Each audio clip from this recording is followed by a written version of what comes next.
செய்திகள். எங்கெல்லாம் சாதி ஆதிக்கம் வெறிபிடித்து ஆடுகிறதோ அங்கெல்லாம் புரட்சி தீ எரியட்டும்.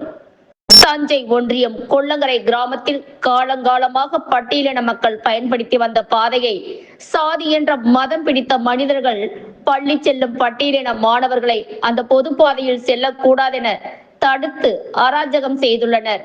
மாவட்ட நிர்வாகத்திடம் பல கட்ட பேச்சுவார்த்தை நடத்தியும் பலனில்லை. சம்பந்தப்பட்ட நிர்வாகம் உரிய நடவடிக்கையும் எடுக்காமல் அலட்சியம் காட்டியதால் அரசையும் அரசாங்க அதிகாரிகளையும் நம்பி பிரயோஜனம் இல்லை என்ற முடிவுக்கு வந்த பட்டியலின மக்கள் பள்ளி மாணவர்கள் தாங்களாகவே அப்பாதையை பயன்படுத்த ஆரம்பித்தார்கள்.